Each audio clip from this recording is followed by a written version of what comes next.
Join us on Now We Consume. Take in the knowledge, take in the laughs, indulge in the topics with us. The Now We Consume podcast will take you through the parts of your day you normally dread. Why suffer through the existential crisis of life alone when you can do it with us? And now we consume. This is not meant to be a conspiracy episode or podcast, but we may cover some topics that dance that line like a toddler dances on their mother's last nerve. This podcast is rated I, for immature audiences only. If you've ever birthed a sharp art masterpiece in a truck stop restroom stall, framed it with your favorite sharp one-ply, and titled it Regret Number 47 with a Sharpie, then get ready for the Jackson Pollock of regret that is the Now We Consume podcast. Welcome to the show, everybody. I'm your host, Gibbs. Oh my God, I did it again. Jesus, I look up and there is Gibbs, puzzled as ever. I'm your host, Pip. I think I'm Pip. I'm your host, Pip, here with my co-hosts, Gibbs and Gibbles. They're both shocked as shit at what just came out of my mouth. Why the fuck do you carry a Sharpie with you? Why do you carry a Sharpie with you into the bathroom? Do you not? No. Because if you go into a truck stop restroom, you can put your ex's phone number up there with a message that says, "Show me your poop." No. What? No. I have so many questions and I don't want the answer. This is the problem. Are you that fucking person that's writing random people's phone numbers at truck stops and shit? Are you the person? Are you not? Just waiting for the call to just really mess with them. Oh my God. You're the dude. You're the guy. We figured this out. Okay. That's just one way to handle a very messy breakup. If you separate on, good terms, then I do not recommend it, because then they're going to get random pictures of shit into perpetuity and they have to get a new number. But anyways, this is the Now We Consume podcast, and tonight we are going to cover something that, given last week's little taint tickle from the sun that we got, we're going to talk about loss of the power grid. The day of dark sky, the day of black sky, the power grid going down via an EMP attack or via just grid collapse due to exigent circumstances. One word. This is cannibalism. Yes. And we have touched on this topic before in our Teotihuacan episode. It was mentioned that I do carry on my phone at all times how to carve up a human body. I will reshare that information later. Gibbs was also referred to as a well-marbled individual. I love that look, buddy. Just a little S&P. Shut up, Gibbs. Jesus Christ. I'm just here. Jesus Christ. Oh my God. Jesus. The first person in history to ever film a podcast and leave with a sore anus. Oh, Jesus Christ. So, oh my God. Jesus. This is a bunch of topics that, like I said, given last week's little run-in with the sun, a lot of people don't realize how close humanity really is to the verge of collapse given a major disaster like that. If you go to turn on the power and the power just not only does not turn on, but never turns on again, or maybe not necessarily never, but maybe it's several weeks, several months, there is so much shit that can and will go wrong before everything even starts to go right again. So, Gibbles, before we went on, you were saying something that I want you to go ahead and mention. The timeline. Refresh my memory? The timeline to collapse. Oh, at least a week. After no power for a week, at that point, continuity of government can become an issue because there's no power. And when we say no power, that means everything is fried. You've got no electronics, you've got no radios, you've got no flashlights. We've basically been stepped back to, back to what, the 1930s, pre-1900s. Yeah. So you're going to have a lot of people that are not going to know what to do with something in that situation. And like I said, about a week, society is going to collapse. Yeah. Now, a little bit of a differentiation here. A grid collapse versus an EMP. If an EMP hits, we are back to the Stone Age. Hands down. No ifs, ands, or buts about it. all electronics, unless they are in specially designed shielded containers, are gone. In a grid down scenario where just the entire power grid collapses and all the power plants are gone and offline, we will still have portable electronics. We'll still have power packs. We'll still have solar panels and power generation devices. So in the grand scheme of things, that's the best worst case scenario that we could hope for, is just the grid down scenario. Yeah. New York That's the went one. through that. So What's that? yeah, New York went through that. Yeah, well, a lot of us have gone through that if you've been in an area where there's a major disaster. Earthquakes, fires, blizzards, the Texas blizzard back in, what was it, 2021? I think it was. Oh, where yeah. They had no power for a while. Anybody that lives in a hurricane-affected area, they routinely are without power for several days. And they've just kind of learned how to cope. The EMP attack, though, that's the big one, because there are a lot of nation states and even rogue actors that can get a hold of a device strong enough to do it. I think we talked about last season, Iran and Syria have the capability to launch container ship mounted missiles that can hold a payload large enough to take out the entire U.S., and they can get these ships into the Gulf of Mexico. The Gulf of America now, or off the coast of the U.S. And they have demonstrated these launches in the Black Sea, the Caspian Sea, and the Persian Gulf. That is public knowledge now. So these devices can get stuck right off our coasts, and they're going to launch too close for us to be able to do anything about it.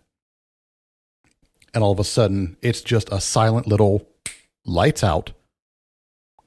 No big boom, no shattering glass, no mushroom cloud. Mm-hmm. We're just driving along the highway one day, the next, your car dies, your cell phone dies, the radio dies, planes start falling out of the sky, possibly. That one I haven't been able to 100% confirm, but newer planes are supposed to be shielded from that. They may be able to land or just crash softly. But yeah, they're not going to just fall out of the sky. I can't see that. They'll glide, I believe, but they're not going to like drop in the movies. But they'll glide out of the sky, which is probably even more terrifying. But you're still going to have folks with like pacemakers, people who are dependent on life-saving technology. Then you're going to start getting into the short-term emergency stuff. All communications are down. All traffic stuff is going to be down. If you're out and about, you are now walking to get home, or you're looking for bicycles. A bicycle will be worth your weight in gold at that point. And how many of us over 25 have bicycled, unless you do it as a hobby or a sport or whatever? That's the one thing we've stressed to our children to do, is learn to ride a bike. Yes. Yeah. Also, learning directions. That's something I'm going over with my son. He gets lost in our town just when we're out and about. You guys have been down here. It's not a hard town to navigate. No. And trust me, after growing up where I've grown up, that shit's easy. You grew up in my area, and you understand sometimes to go south, you have to go north and west. My roads are fucked up near Boston. Yeah. So you guys at least, it's somewhat of a grid. So, it makes sense. You want to go south, you can pretty much just go south. Yeah, you turn down to go south. That's it. So we've got all this chaos going on. Once people realize what's going on, it's going to be the people who have paid attention, that have their eyes open and their heads on a swivel, that will realize, if in an EMP situation, if the pocket electronics go out, that's when the chaos starts, because those are the people who are going to know nothing's coming back on at all. But if you're smart and you've paid attention, those are going to be the people to watch for and try to get with, because they'll probably have at least some things on hand and have prepared. Food, emergency backup food, water. Yeah. Stuff. Well, like that previous episode we discussed, we went over a whole having bug out bags, have everything else, having your preparations, and everything in check. Biggest piece of advice, just have a plan of action and make sure you can be able to execute that plan, even as something as simple as just having basics in a bag or something else, or at least with your immediate family, whoever you live with. That way people aren't panicking, because sometimes having a plan will keep you from making very dumb decisions. So sometimes it's not just following the plan, it's keeping you from doing other stupid shit. 100%. And go ahead. The only thing I wanted to bring up too, I think a lot of people need to understand, even if it's just a grid down scenario, most of the electronics, capacitors, anything else, transformers that are used in America are not made in America, and they require resources from outside the country. So the issue is, even if it's just the best case scenario, if the power goes down nationally, the national grid goes down, it's going to be months, if not years, for us to get all those resources, all those materials, all that equipment, everything else put back together and in place. So regardless if it is that large EMP scenario, even if it's just locally in your, let's just say, county or even state, that's still going to take months, if not possibly years, to get everything fully back up and running. That's not to mention logistics, food, everything else. It's still a major, major issue. Yeah. So the biggest thing with the EMP attack, getting things back online after that requires replacing thousands of specialized, custom-built high-voltage transformers, along with a lot of complex electronic controls, most of which take 1 to 2 years to replace under normal conditions. They do not keep that stuff on hand here in the States. Almost all of it's made, I believe, in Europe. Some of it, I think, in Japan. Go ahead, Gibbs. Yeah. I was going to say, if it's something that's made in the U.S., they have shown time and again that if they need to get it done quickly, they can do it. It's just you need the motivation. Yeah, regionally, they can get small sections as long as it's not like the big power plant stuff that has to get replaced. Substations, They can get handled. One piece of a power plant, they can get that handled. But overall, they can't get a whole country back up and running anytime soon. So, you're going to be looking at those first 30 days, and it's going to be pure chaos. You better get your gun, Bubba. Yeah. All those states that have strict gun laws and shit are going to be regretting all that real quick. So. Well, just make sure you guys can focus on being self-sufficient, self-reliant for those 30 to 60 days. Yeah. Or have a plan to get the hell out of there if it's in a situation that's not advantageous to stay in. Yeah, if you're in the city, get out. Yeah. Because the big thing is the EMP doesn't have to be enemy bound. The sun can take us out. It can do the same kind of damage that an EMP can do. So that's why. Go ahead. I was going to say, back when the United States used Morse code to transmit, information over wire, you had that solar storm that came through, and they said there were sparks coming off the cables. People were getting shocked as they were trying to transmit information for the telegraph and everything. So yeah, the Carrington event. Yeah. 1883 or 1886, whatever. That was a solar flare with a CME like we've had over the past couple weeks. And it put so much voltage into the atmosphere that, like you said, the telegraph lines were lighting up. Now, if that same level hit today, we would be in some real trouble. Well, they're like electric companies would be pissed getting free electricity for a little bit. Oh, yeah. How dare we? Oh, no. Now, realistically, the way everything is set up, I think that would probably lead more to a nationwide grid down event versus an EMP. But there would still be some EMP type effects. But we'd still have most of the handheld electronics that would survive at least. So if you have information that you've hoarded as far as like survival information, then you have it downloaded on separate devices and thumb drives, you would still be able to access that at least. Yeah. We've always encouraged, self-sufficiency, preparedness, power packs, solar panels, portable devices like Chromebooks that are just for holding information and PDFs and shit, those are going to be worth literal, I don't know, gold would be nothing compared to that kind of information. Especially the best thing you can do is get some sort of reliable survival guide, print it out, laminate it, have it in a book. That way no one can take that from you, and it's not going to go anywhere. Yeah. Or like one of those TikTok advertisements about what is that book called that The Forgotten Apothecary or whatever? Yeah, something like that, where it's like how to make beer or filter water, just all sorts of random things that people take for granted, that if we lost all electricity and it just didn't come back, you're gonna need some of that kind of information. Yeah. Yeah, because think about it. Within 3 days, you're going to be dealing with a lack of water flowing through the pipes both ways. So no new water in, no water out, which includes sewage. Fuel pumps, you're not getting gas. If the cars are even still running. Food will be a major issue because just-in-time stocking is how stores operate. Stores typically have 72 hours of stock on hand. So within 72 hours, you're going to be out of food, out of gas, and out of everything you need if you don't have supplies on hand. The average household has about 3 to 5 days of food on hand. That's the average household. I know most of us have a little bit beyond that.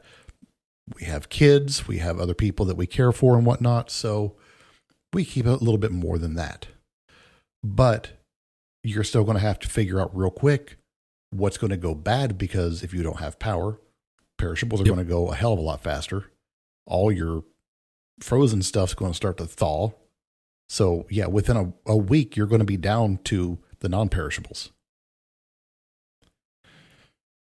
That's right. Yeah. Communication. If you don't have backup radios, any kind of way to talk to people besides pen and paper and smoke signals and flags, you're going to be out of luck. Again, grid down. You will have radios, but EMP, no, you're not going to have any of that. Wire phones like the old style could be an eventuality. That book, 1 Second After, I know we've referenced that a few times. That is a definitive guide. It is, fiction. Excuse me. It is fiction, but it is a recommended reading for anybody in Congress and the Senate. So the fact that that's a book that's that high up on the totem pole, great information inside. Generator fuel and batteries will run out within a week.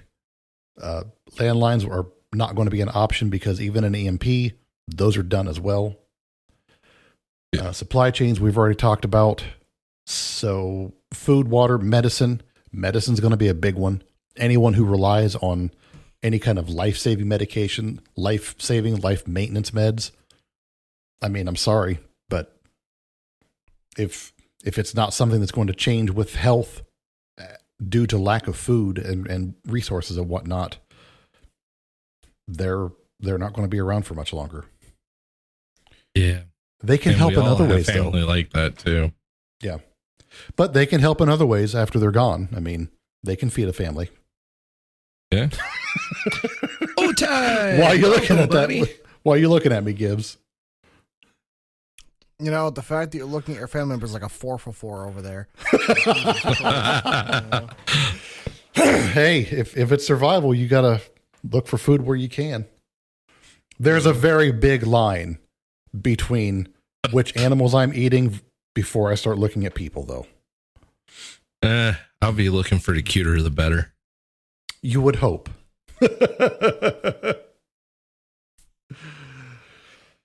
Oh, so the cuter animals have been fed well and pampered, so those will have the tenderest meat. Yes. The same applies for the people. So after the initial 30 days, you can start to look into recovery and stabilization, because after that first month, if you've managed to make it that far, you're going to have dealt with the initial breakdown, all of the psychosis that's going to follow from yourself and civilization, the initial onset of raiders, and then just the madness of the decline and anything short term that's going to hit.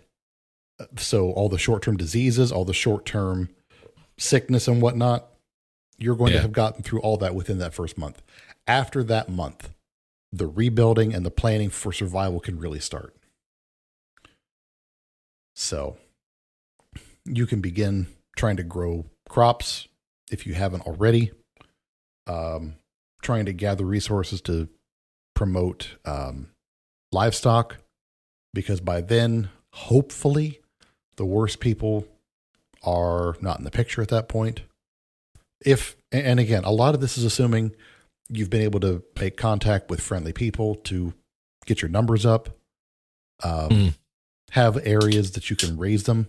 If you've moved out of the city, you've gotten out of town, and you have access to land. Yeah. Excuse me. My God, my throat tonight. Yeah. I got my compound. Yes, you do. Yeah. So. Yeah, that's the all of us are kind of not too bad off at this point. Yeah. Oh yeah, I have no worries. Yeah. Yeah. Oh, Tofu. Fuck tofu. No. The problem is, in an EMP event, I am basically going to be the warlord of my area. That's going to be the problem. I'm going to be a menace. I hate for my neighbors to find that out, but yes, I will be a menace. Yeah, I'm not sure about my neighborhood. So many people have like really good jobs, and then I'm at the bottom of the hill just looking up like the oblongs. So, you know, I'm the one with the guns, and everybody on top of the hill I'm not so sure about. Yeah. So, water and sanitation, people are going to have to learn how to dig latrines real quick, because that's a major issue. Disposing of bodies and whatnot is going to be another catastrophic hassle, especially in the cities. I honestly feel what's that? I was going to say, unless you have like a septic system that doesn't rely on electricity, you know, you could be okay. At least with septic. If you set one up with a solar panel, if you have access to one to run your stuff. Yeah, exactly. Yep.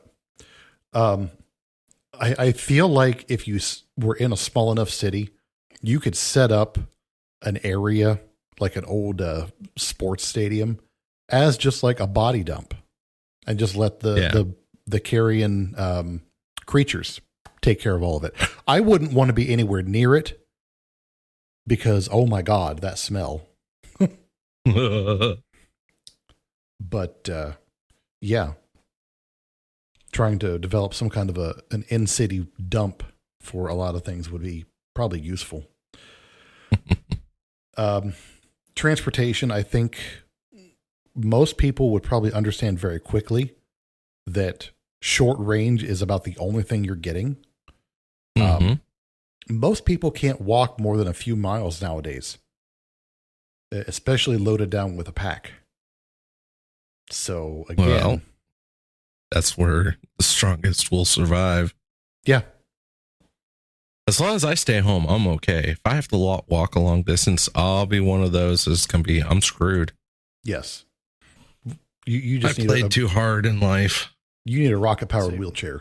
Yeah. What you need is a horse. Yes. As a man that grew up with horses, get a horse. Yes. Yeah. Or in your case, maybe just a small donkey. A reversion to late 1800s transportation technology would happen, I think, rather quickly. And people, go ahead. This is the problem is then the Amish will run the country. Oh Lord. Oh yeah. And then it's basically going to be, what's that fucking show on Amazon with the cap and gowns, religious society they took over? The one blonde girl. Handmaid's Tale? Yes. If the Amish run everything, it'll be basically Handmaid's Tale. That'll be horrifying. But Amish have mafia and stuff, so it won't be too different. I don't... that TV show, The Amish Mafia, was totally made up. That's so stupid. Oh, God, it was horrible.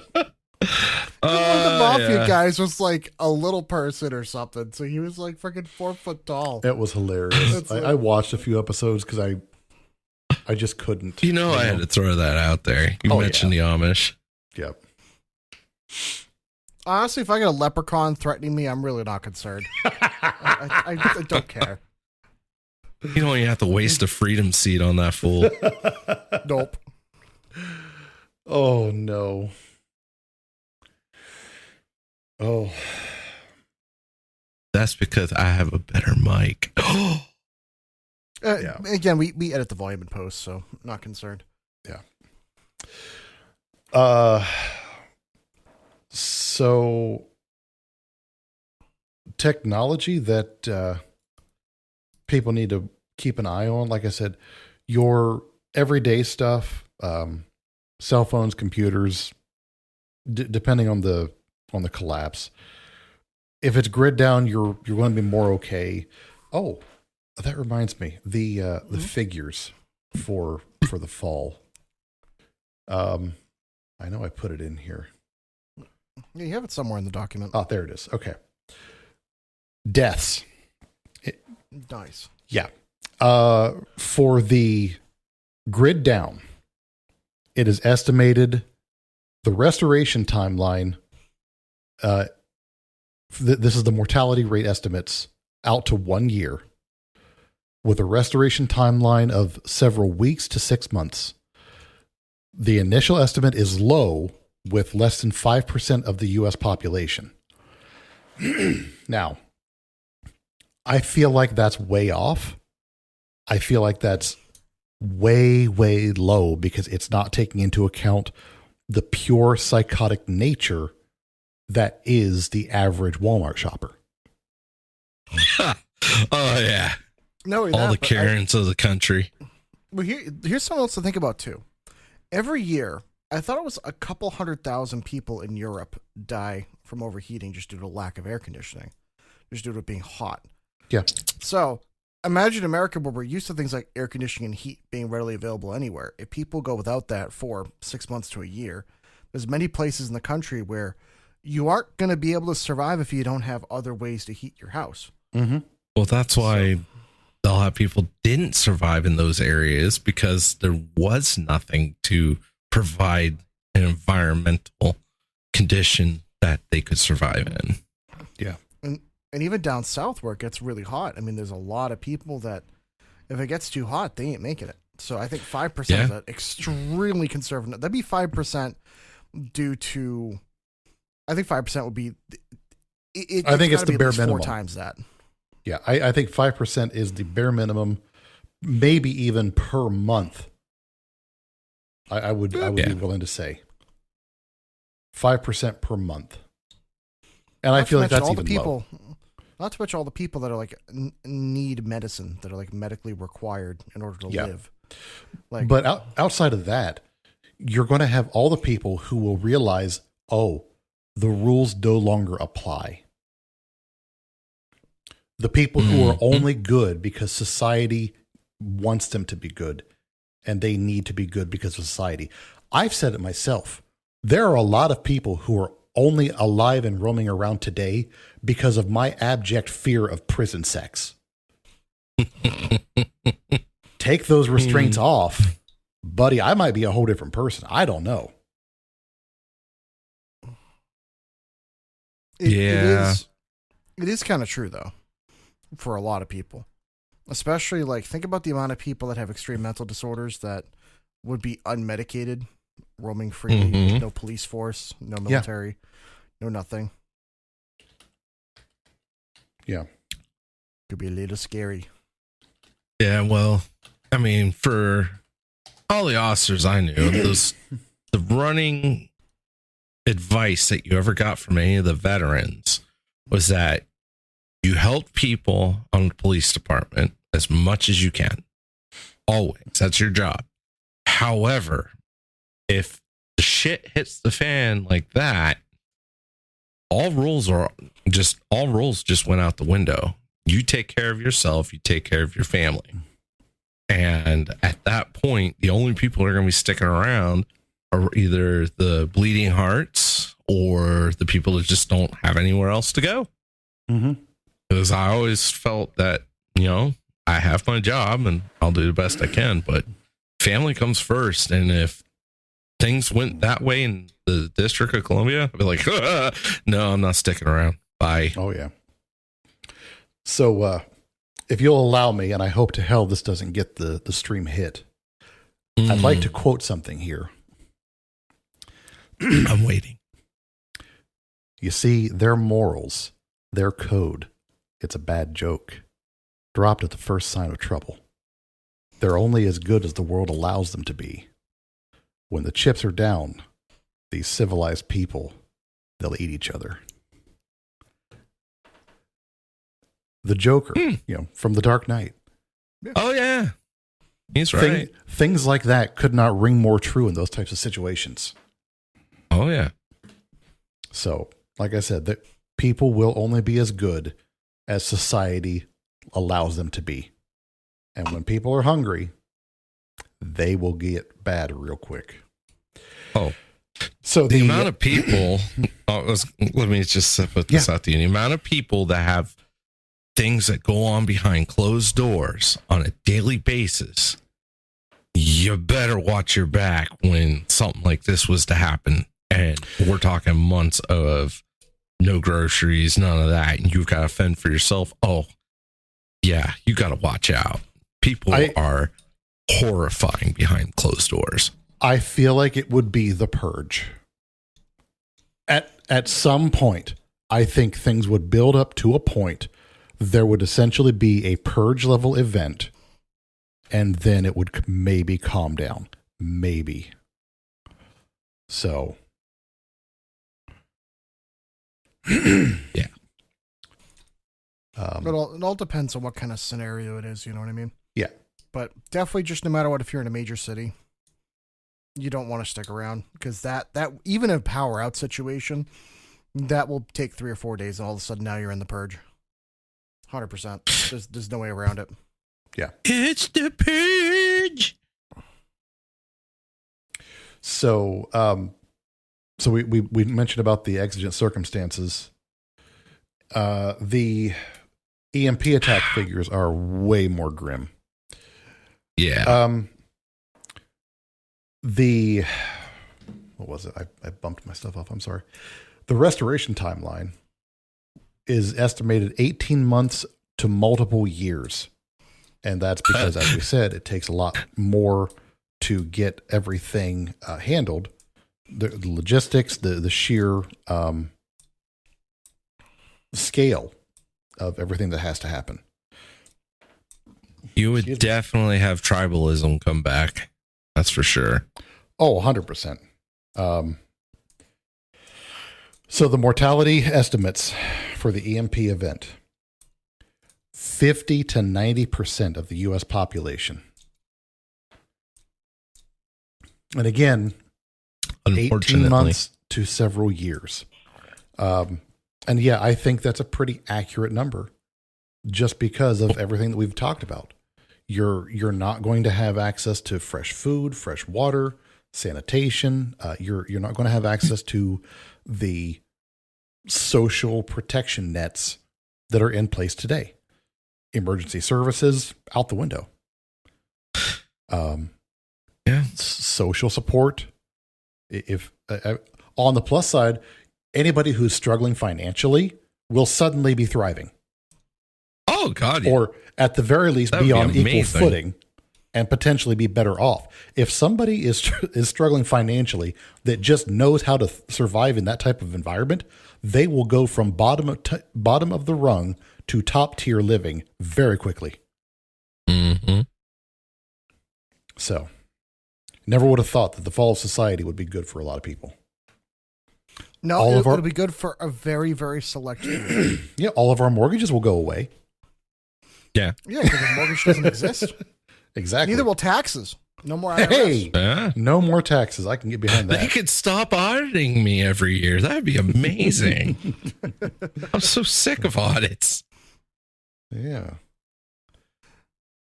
So, yeah, I wanted to touch on the mortality issue before I got too far into that. And I think all of us, mind you, something people need to consider too. That is assuming, all of this is assuming that you can come back from an EMP. There is the potential that with how crazy this country is, it might be the case of there is no turning back. Once that switch is flipped, who knows what will happen to the rest of the world? Because even though we don't run the world, we are the cultural and financial hub of everyone else. So it's the case of, sure, maybe if the EMP only affected us and the rest of the world can continue, sure. But, man, that's going to have such a massive ripple effect that you don't know what's going to happen. Right. The only other possible thing, which is something else I saw in another debate that I was watching a few weeks ago about this topic, was that the U.S. would be immediately invaded. No, that wouldn't happen. No, war game wise, yes, it very likely would. So because this whole discussion is assuming they would have not invaded. Right, but they would still have to wait until a good portion of the country kills ourselves. Because as it stands right now, with even if we lost power, I can't foresee the country, getting invaded like tomorrow. Like say the power went out today and next week they got, whoever coming at us. Because whatever happens here, I'm very sure happens there as well. Well, now hold on. That brings up a good point. A grid down scenario can be localized to just the U.S. Maybe a little bit of Mexico, maybe a little bit of Canada, but it can be more controlled. An EMP can be severely focused depending on how high up the nuke hits. A small nuke 300 kilometers over, I think it's central Kansas, hits the entire U.S., and that's it. Again, a little bit of Mexico, a little bit of Canada. But the rest of the world is fine. Hawaii and Alaska are spared. But mainland U.S., out of the picture. So, yeah, it's entirely feasible for them to let the first few days of chaos flush out the weakest and occupy the biggest resistance, because all the people, all the preppers, the 3%ers, all the people that have done survival stuff their whole life are suddenly going to be more occupied with trying to just stay alive than with trying to defend the country. Not only that, but even if you have, let's just say, 100 million Americans that are still armed, if there's no organization, there's no military they could beat. There's organized military coming through, especially with things like air support and naval support. No. Yeah. So that whole discussion, it completely changes it. There's no communications either. For us, but for them, there would be. For them, there would be. But we wouldn't know until we see them on our, going through our streets. But that's which at that point, if we can see them, that's a problem for them. True. But it's just a factor of this is assuming that the EMP doesn't happen as part of a war effort. Right. Which it is highly looked at as a first strike weapon. The countries that can do it, Russia, China, North Korea, several in the Middle East with support, they all consider it an extremely viable first strike option. Yeah. Though the retaliation on something like that. Yeah, I don't personally know whether our first and second strike systems can still respond with an EMP. I think the physical assets are still viable, but I don't know that they would still be operational after an EMP attack. That depends on which piece of equipment you're talking about, though. Well, like the Minuteman missiles, I think would still be physically functional, but the control systems to launch them, get them out of the silos and whatnot, I don't think they would function. Our submarines would be okay, But any ship docked, I'm trying to remember. But for EMP blast, how far underground can that go? That's more dependent on the wires and the wiring of the structure. Right. Because that's going across the wires. Right. Because I'm just trying to think, if we've already gone through a solar storm that fried a bunch of stuff back in the late 1800s, early 1900s. From a military standpoint, I can't imagine. I mean, I know there's some idiots out there, but from a setup of that, I can't imagine there's like no protections on our military equipment for something like that. Yeah. So as far as protection goes, we can bump ahead into some of that. Did I put the numbers in here or not? I'm going to shoot from the hip on this one.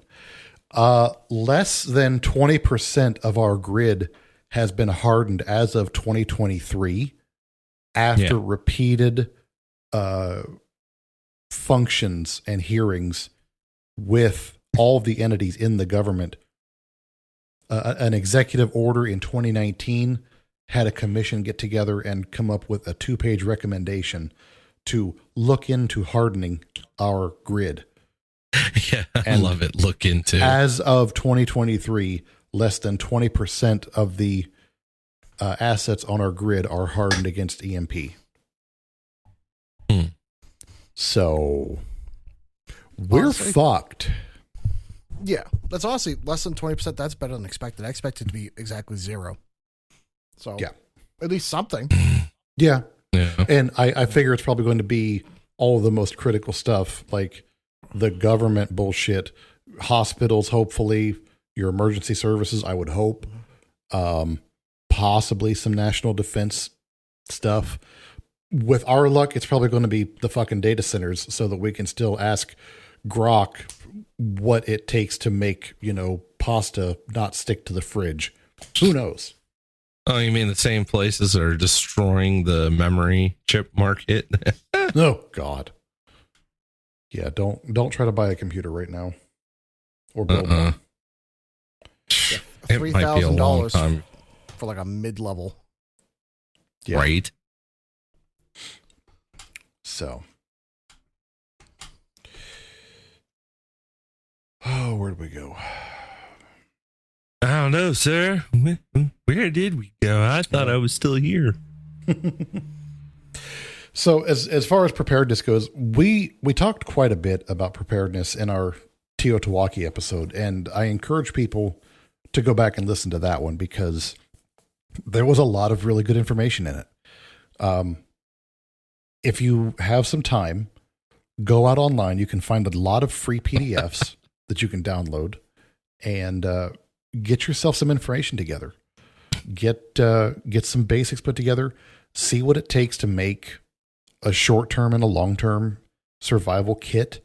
Doesn't have to be very big. You can get a small tote and just get a few days, a couple weeks worth to start with of non-perishable food. You can go to the store and just find the stuff on clearance that's in cans and whatnot. Make a plan. Doesn't have to be a super in-depth one, but a little bit of a plan goes a long way. So the way to look at it is all you have to do is outlive your neighbors. Hate to say it, but yeah, because a plan that's better than the people around you. In many cases, those people have no plan. Yeah, it's like when you're trying to when you and a friend are running from a tiger, you don't have to be faster than the tiger. You just have to be faster than your friend. Yeah. At that point, I don't think we're friends anymore. when your neighbors fail, you have not just them, but you have their supplies, whatever they've got. Mm-hmm. And I know I bring up the whole eating people thing a lot, just kind of as a joke, but I don't think it's a joke, buddy. You bring it up enough to where I'm a little concerned. Right. You are my house and you're bringing more than S&P. I'm going to be a little worried. We don't eat the chef, but we'll eat the customers. Yes, that's right. No, like I said, it's a very, very stark line that will have to be crossed before I get to that point. but I'm not going to be against it if it means survival. So I don't know if I could do cannibalism. I don't know. I really think that's Right. I'd rather be stuck doing deer hunting for a few that's days. the other thing. All the game animals will be hunted to extinction very quickly because a lot of people are going to have that plan. They're going to go to places that they can hunt, they can forage. All of that stuff is going to be done very quickly. Oh, yeah, because So- you're also going to have idiots out there who be like, I got to hunt everything every day. Doesn't matter how much I'm bringing in, not thinking about the fact that the meat's going to spoil, or they're not going to take the time to prep the animal to possibly, let me see, I need to salt it, keep the meat going. So once it does get to a point where it's going to spoil, let me preserve said animal. They're not going to do stuff like that. Instead, you're going to have morons go out there, like you said. They're going to hunt until there's nothing left. Oh, does meat taste funny? Let me throw it away. Just like, what 90% of the Americans do right now. Oh, it doesn't taste very good. Obviously, it must be bad. Yeah, our throwaway society mentality is going to bite a lot of people in the ass very quickly. Yeah. But wait a minute. There's another alternative here. What's that? No one's going to go to the zoo for food. And I want. Oh, yeah, they will. Yeah, they will. Oh, bush meat. There we go. Yeah. So Venezuela, when they were hit with all the food shortages not too long ago, the zoo became a meat market very quickly. That was actually one of the first places they went to. Those poor animals. So on the plus side, yeah, you get to taste some exotic things. Giraffe, tiger, lion. Yeah. Might also make it a fun experience, you know. If you can find fight out what a silverback tastes like. if you can fight the gorilla, yeah. I have a gun. I don't have to fight him. Jesus. Same thing like I'll go fishing at the aquarium. I don't give a shit. Come here, Flipper. Convince your I'm friend hungry. to eat the lionfish. I don't think that'd be my friend. I did that. That's mean. I guess Free wee. the lionfish are actually edible once you get their spines off of them because the spines are where the toxin is held. There's a guy on YouTube that goes around and hunts them, and then he preps them and feeds the local population, like homeless people. It's a really cool thing he does. So he gets rid of invasive species and he feeds people. Oh, That's cool. man, you have somebody gives that just they're I know. really ragging on you. It is what it is. It's fine. I feel like that's also like a lot of risk going after a fish like that. No, because they're docile out in the water. Yeah, but if you screw up, you kill a homeless man. Well, That's that's just an extra meal. Yeah, Oh my I mean that is fair. You know, nature giveth, nature taketh away. You know, oh, Now you're just going to feed more homeless for a while. Just, meat's back on the menu, boys. You know. Oh, God, this episode took a turn, didn't it? Oh, Well, if you can't laugh about it, you're never gonna learn. Yep. I mean, if you don't manage to mention cannibalism at least 4 times in an end of the world discussion, you're not you. You're not doing it right. Or yeah, you're not taking all angles into account. Right. So, what the continuity of government plans, those are a thing that I'm not going to go into them. If you guys want to look into them, you can just look up continuity of government plan. I do encourage you to look up Con Plan 8888. We might end up doing a whole episode on just that because that right there is actually the government's plan on how to deal with a zombie apocalypse. It is a declassified report that outlines the continuity of government plan for a zombie apocalypse, which I think is hilarious that they actually have that. But it was a war game that was done, and they released all the details because It's nonsense that it's a zombie apocalypse. Well, But realistically, if you can prepare for a zombie apocalypse, you literally cover all the angles. I was going to say, if it works for that, it works for most anything. At least Yes. it has a lot of crossover. Yes. You know, but also I think with the way an EMP would happen too, even if the government were to quote unquote survive, they would have almost no power, almost no military. Right. So it would be the case of, yeah, it survives, but doesn't fucking do anything. Doesn't mean anything. You know, to 99.999% of the people that are still alive, it would be a myth. There's a show that was on TV for a while called Evolution. It involved essentially a nationwide lack of power. No electronic devices worked. It was technology controlled, but still same kind of premise. It only lasted a season. The ending was rushed and sucked, but the majority of the show overwise, maybe it was a couple of seasons, the majority of the show was really fucking good. And it showed a lot of what would happen in these types of scenarios. The country split up and recongregated into smaller miniature countries within the whole country. Yeah. Not to mention like the parts where they showed like gunfights breaking out all over the place. And it's like, yeah, that about makes sense. All the Americans going bananas because they have guns and now there's nothing holding them back. Yep. Yeah, again, that's the kind of shit you would deal with in the first probably 6 months.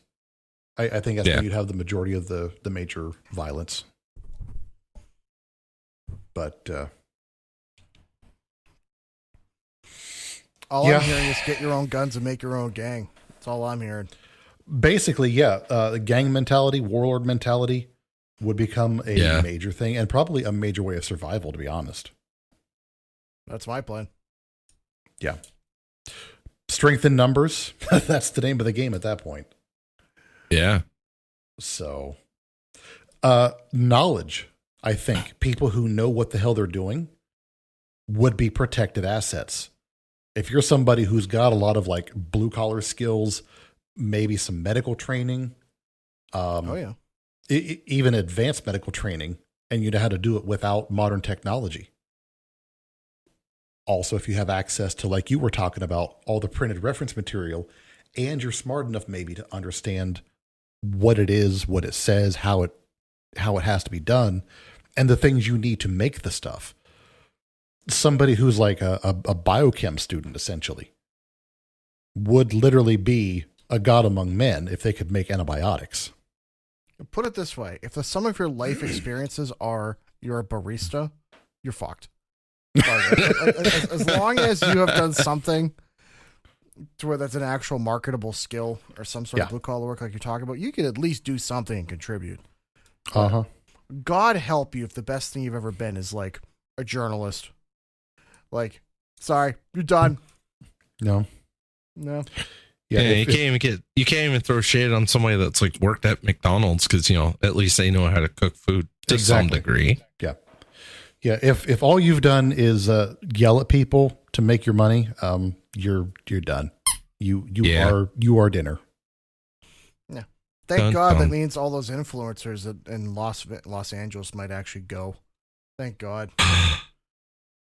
Yes. Oh no, the world without the Kardashians. Whatever will we do? Yeah. Oh, you. Terrible. That brings up a book, The Giver. Did you guys ever read that one? Nope. Yes. Yeah, I knew you did, Gibbles. I didn't. I wasn't sure if Gibbs ever had. When we were in school, we were required to read The Giver, and it was something that talked about a society that didn't have a lot of, technology. I think they eventually did or had access to it or something, but there were some people who were designated to live a life that was essentially like breeding stock. Yeah, pretty much. So it's like the Mad Max universe thing. Kind of, yeah. Yeah. What worries me is that there are so many low IQ people out there running around that are having so many kids right now. I wonder if they would institute some kind of "you must be this smart to breed" policy. No, because if the society collapses, you always need cannon fodder. If anything, it would be the opposite. It'd be You're we need not people wrong. to work the fields. We need people to grow crops. Like You're it'd be not the wrong. exact Okay. opposite. It would be they'd be looking at people weird, being like, "Why don't you have a bunch of kids?" Yeah. You Okay. know? Yeah, you're right. Yeah. Eugenics taking the leads. Yeah. Because again, Well, if that's- you're in that scenario where there's 80 to 90% mortality rate, and you're in that rebuilding process, especially, once you've gotten through that It's a initial numbers 6-month phase, you need people. It's that simple. Yep. At the end of the day. Yeah. But I would agree that Definitely need only 82 IQ to do it. it would be the people that are below that would be the concerning thing. Yeah. Is the people that aren't useful enough to do anything. It's like that would become an issue. Yep. But those people Those that are the ones that will become tasty. But for the people that are smart enough to be able to offer a lot, they will have options. Not a lot of them, but there will be options. Yeah. Oh. Yeah, it's a weird world that we live in. But Well, to be fair, I think civilization's always been weird. It's just now you're able to have access to all this information, know exactly how weird it is. oh yeah. Because for so long it was, things couldn't just happen to turn off everything. Yeah, That's something in the last That's, 100 years. that's a mindset that people have only gotten used to over the last few years. Well, not few, but few decades, we'll say. Always on mentality, and it really started, I think, with the introduction of broadband internet, because it was always on. Back then, we had the dial-up and that god-awful noise that will never leave my brain. No. But Yeah. yeah.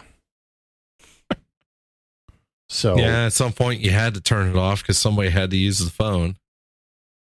yeah. Get off the phone. Get off the internet. I need to make a call. Well, too late now. You already knocked me off the call. You Oh bastard. yeah. Those were the days.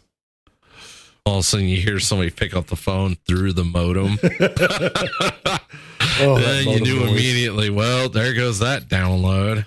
Oh, at like 98%, you spent 3 days trying to download that Oh, new yeah. MP3.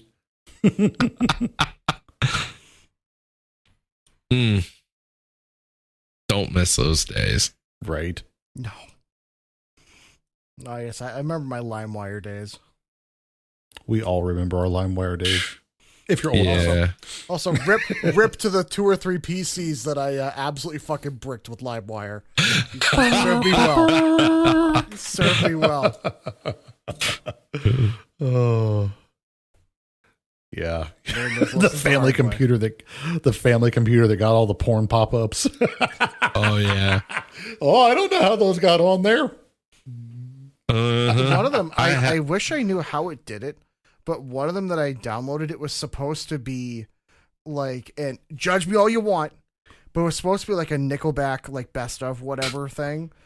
And Okay. I downloaded it and I clicked play, and immediately all I heard on my computer was zzzp, and then done. I think it's somehow kernel changed the overclock or something on the CPU. I don't know how, because I could never recover anything from that computer. It was Oof. within a matter of like seconds. So did it slide all the sliders Jesus. to the right? Yeah, I now know who made it. We know who made it.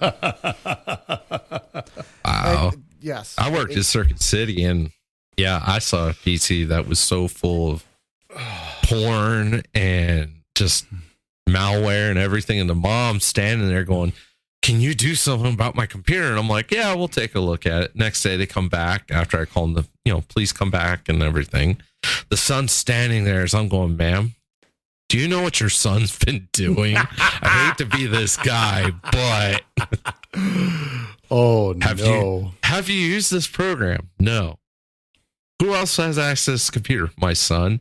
You might want to have a conversation with your boy." Uh-huh. Oh, yeah. Oh, those were the days. Yeah. He was very well educated on what, what videos were out there. Let me tell you. Yeah, oh no. a man of culture, huh? Oh yeah, German Schneider porn, you know. Oh, the German Scheiser porn of the 90s. Oh, God. Max Hardcore and all the rotten.com bullshit. What Yep. has to go wrong in your life to where that's where you end up? Not much back then. Yeah. It was E-Bomb's more world. Oh God. Break.com. Oh yes. Oh yeah. That site might even still be up. I don't know. Yeah. It didn't take much to fall into the dark side of the internet back in the day when you went to like different places like that. Oh Hell, yeah. Newgrounds used to be kind of weird like that, you know, I a long remember time ago. Newgrounds. God, Newgrounds and all their porn games. Right? All you had to do was say, "Yeah, I'm 18." Sure.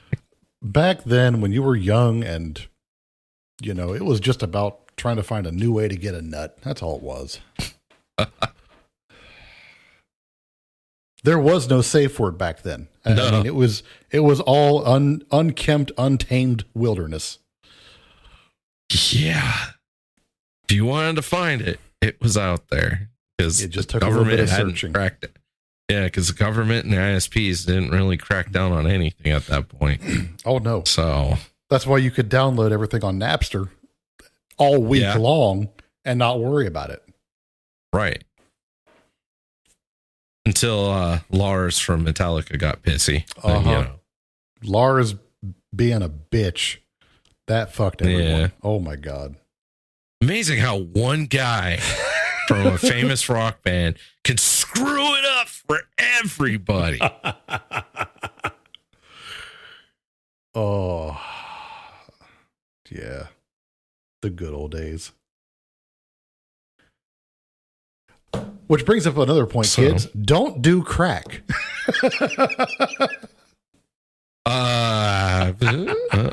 I'm not sure where we went with that one, You're but not- okay. You're not wrong. just Right? a good thing, you know. No, this one had a typical segue into left field, like we're good at. What? Right? No way. That's like being on a beach somewhere and the guy's like, you want weed? No. How about some LSD? No. How about some heroin? Holy crap. What kind of beaches do you go to? Apparently the fun kind. Jesus. All right. And if you don't want that, we got girls that we can put on the jet ski with you, so you can do all sorts of stuff. No, I'm good. I swear to God. What the hell are you? There is a side of your life that we apparently don't know about. Jesus Christ. Where is this? Let's just go down to the Bahamas, man.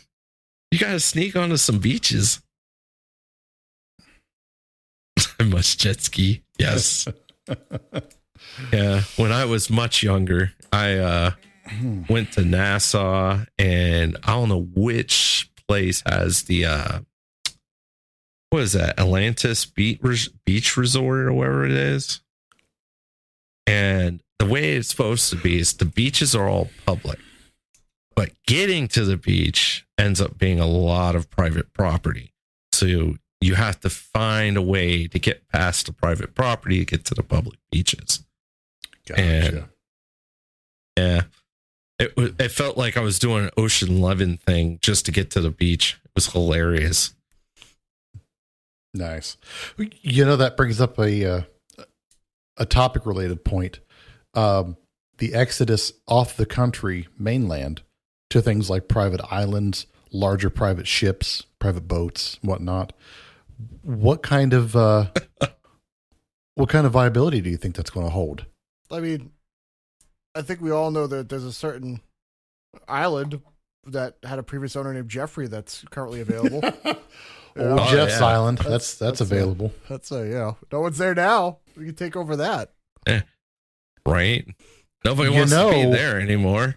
You say no one's there, but There's been some drone video that showed a guy that looked an awful lot like him still there.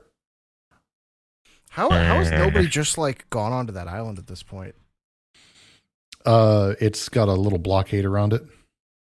Yeah. They probably keeping they're it the way it protecting is it. for evident. Yeah, probably for evidentially evidence. Yeah, I however forgot it's our politicians protecting them. I forgot about that. Yeah, that's why the list hasn't come out. Most of them are on it. Yeah, good. I mean, when you had President Biden, sitting there sniffing little girls' hair, and then old Trump talking about grabbing a woman by her, you know what? Yeah, all our politicians have issues. That's one thing. The fall of society would be a good thing for all those people that are on those lists. Anybody that knows anything about them, buddy, they're in for it. That's assuming that information get out and be made public. Because if the whole system goes down, then they're lost forever. That's the alternative. Well, literally anybody that knows would probably just act. Like I said, people are only as good as society lets them be. But at the same point, I think that a lot of people in politics are going to be like, yeah, I got to take care of my family. I'm not going to deal with this other politician that's a piece of shit. I'm going to go take care of my people. No, anybody that's interested in doing stuff like that, government has a really good thing of keeping paper records as well as electronic records when it comes to local municipalities. So if you're on a list somewhere, you don't want the power to go out because there's always going to be somebody going, you know what? Give him a gun. I'm going hunting. Those pedophiles going to die. There's going to be some retard like that. Oh, yeah. Well, that's a bounty hunt at that point. Yep. A societal collapse may not necessarily be a totally bad thing. Well, it would be a big reset on things. That's for sure. Oh, absolutely it would. We would just have to hope it would be the whole world at the same time. Because if it isn't, then we get invaded and life is not good. Well, then we just deal with other issues that are coming up. Yeah, but the only countries that invade us are countries that we don't want invading us. So it's not like Canada's going to come down and say, welcome to Canada. That's not like that's going to happen. No, you're right. I don't know. The maple syrup people kind of dangerous when they want to be, though. You're not wrong. I mean, we do have the Geneva Conventions for a reason. Geneva suggestions at that point, or otherwise known as the Geneva checklist. Yeah. I mean, technically, it doesn't exist if there's no country. So I mean, exactly. Can't break a law if there is no law. But. Yep. Oh yeah. It's only a war crime after the first time. But Canada's 40 million people and we're like 300 million. Like there's no, even if we had everything gone, they still couldn't invade us. No, they're not even. The only countries that could are like China, Russia. Mm-hmm. Even China. I think Russia would struggle like hell. They can't even take over Ukraine. So right. Yeah, Ukraine was supposed to be a 10-day exercise. It's been a long 2 years now. Yeah, it's been a long ass 10 days. Yeah. Well, hey, it was 2 weeks to flatten the curve. Remember? Yeah. Oh my god! Comrades, we better run! I hear a drone. Oh, there's some new missile technology coming out. Very long range, very high payload, but very easy to engage from Ukraine's side. They're Ukrainian missiles, but they're like 3,000 kilometers on their range. I didn't think to look them up, but I just saw a thing on them the other day. They're being made from like leftovers. Sounds about right. They cost about $1 million a piece, so they're not sure how viable it is to do this. But which brings up another thing with still topic related, scavenging for resources and putting stuff like that together. The people that can make shit out of shit we mentioned the people that can make stuff with their hands. Let's take a darker turn for a second. The people that can make bad shit with their hands are also going to be highly valuable. Mm-hmm. So here's the way to look at it. If you're the first person in the area to get a working tank, congratulations, you have your own kingdom. You are God. You are now the king. Fuck everybody else. You have a tank. Yes. I have a tank. You don't. That's all it is. Yeah. You know what's crazy to think about? That means the Killdozer would be king again. The rise of the Killdozer. Killdozer 2.0. I need it. I know. If you guys don't know, I absolutely love the Killdozer. What he did was wrong, but I understand why he did it. So, like, rest you merry soul, Marvin Heemeyer. Yeah. And the best part was it wasn't like he was going out of way to hurt anybody either. No. He was just angry. He was just taking out the property of the people that fucked him over. We should do an episode on the Killdozer. Oh yeah. Okay. Mm-hmm. Boom, boom, baby. That's a good one. Especially because there's a lot that went into that. There's a lot more. Oh hell yeah! Research. Yeah. Mm. I had it in the notes to talk about the live show again, and here we are at the end of this show, and I want to talk about it one more time. Sure thing. I'm never going to fucking bring it up at the beginning, apparently. But yeah, we are still planning a live show. I have confirmed with the owner of the local barcade. I guess I can give out some information. We're looking at Hadouken Barcade in Lancaster, Ohio. Hadouken. What is it? September 6th, Sunday, September 6th, I think it is. For Labor Day weekend next year. Yeah, Labor Day weekend. It'll be on the Sunday. That's the one we're planning for right now. Yeah. It'll be a live show. We're still trying to work out all the seating stuff. It might be an issue where tickets will be sold only for the seats, and then standing room free admission only after that. So we are having a get together with all of our Discord friends that same weekend. So there's going to be several of us in town already there. We'll have to have a discussion about whether we want to have these guys getting seats or just saving seats for other people or whatnot. So see who shows up. If you can't pay for a seat, you can always give a donation to one of us for a drink. Hell yeah. Yeah. That's the other thing. I'm talking with the owners. If you get a seat, you'll probably get a voucher for like a drink too. So, ooh, they got some good drinks there. So it was fun. Yeah, yeah. It's a new establishment. They have a lot of retro style arcade games. Lots of really cool stuff. The atmosphere is very rubber ducky bag. Very awesome. Yeah, the rubber ducky drink you had. That was nice. Yes.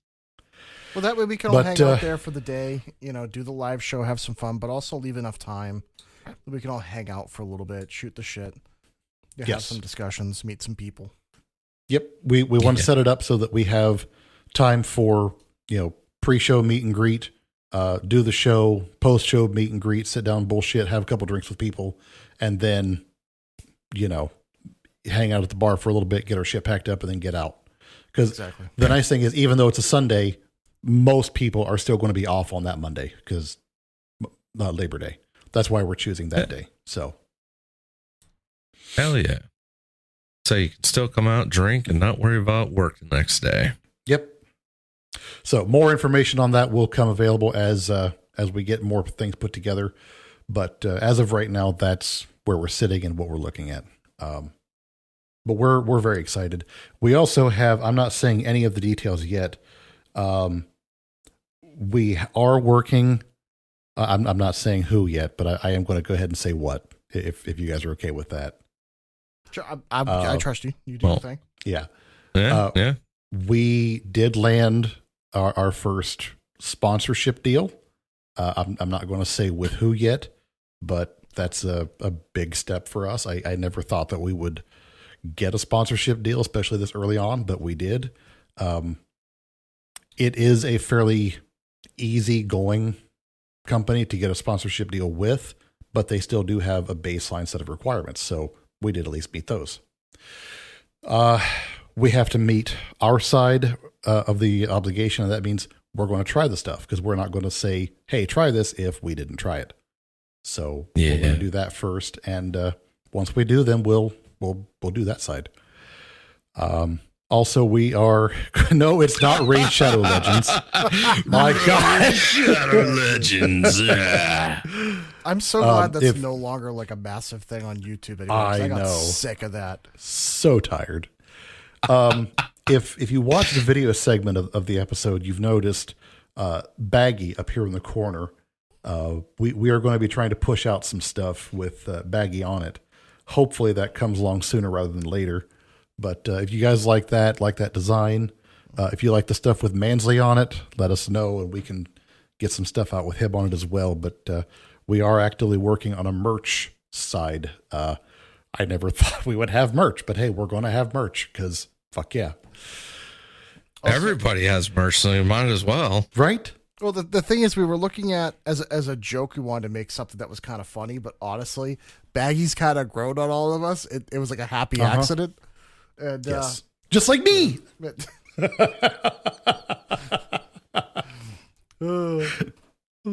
definitely let us know how you guys feel about that, as well as, so at the beginning of the videos, I've been giving some teasers. So we have Mansley doing a few different things, and they're teasing different episodes and different discussions we have coming up. If you could, I'll give bonus points to whoever can figure out some of the topics coming up just with the video. Oh yeah. You know, that would be awesome. I think some of them you can figure it out. Some of them there's no way. But it'll be fun. It'll be fun. So yeah, let us know what y'all think of all the stuff we got going on. When the live show hits, we absolutely want to see as many people there that can make it. I do realize that it's a bit of a road trip for some people, and if this one is successful, we will plan road trips and live shows in other cities. That's how the whole live show thing happens. The first one's got to be a successful one. We need to show or have the support to show that this is what people want to see. So, and we're already purposely looking into topics and getting things worked on, and we're going to do our best effort to make this. It's going to be a blast. Yeah, it's going to be a lot of fun. Yeah, sit, be like, yeah, we're gonna have a good time. We'll pop in there, and I had the thought, because we have had discussions where so much shit has come true. I thought about getting like that little chanting music going on, and we just walk up onto the stage in the big brown robes, and just like the Franciscan monks or whatever, Yeah. Because we are essentially prophets with the amount of shit we've talked about that has come to pass at this point. Yeah, but so yeah, this will be a good time. The fat American prophets over here. I don't like. We can. Yes, I like it. Fat American prophets. I'm gonna put an envelope to my head, just like late show, and just be like, things that make people go. Ugh. Yes. And I appreciate in chat with Wookiee saying World of War tanks, Gibbs going to be a tank commander. If I could ever get a sponsorship where I could work with them, that would be it. That'd be my life complete. That is the highest level possible of sponsorship. Yes. World tanks. Absolutely. Be made into a commander? Fuck yeah. Yeah, that'd be scary though. Why did that penetrate? That hurts. Stop. Make it stop. Oh, God, no. Please, sir, don't touch me there. That is my no-no square. Oh, we lost again. Oh, no. Oh, God. God, that would... Oh, I get in so much trouble, though. Oh, yeah. And now that I've got shit just Zoidberging around in my head, not that fat American, the fat American prophet thing is just dancing around in my head. Fap squad. Let me hear that fap.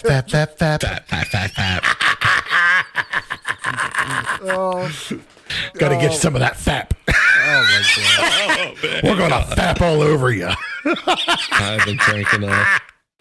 Gonna crank that hog, get you some fap. Oh my god. Oh, I'm on it tonight. But all right, folks. Like we said earlier, just make a plan, get yourself stocked up, and try not to die when the shit hits the fan. That's good advice. Try not to die. Try not to die. You know, that's solid life advice. But also, don't turn down the dark meat when it's provided to you. I mean, whatever you're into. On that note, y'all have a good time. We'll see you next episode. Love y'all. Peace the fuck out. Holy shit. Yo.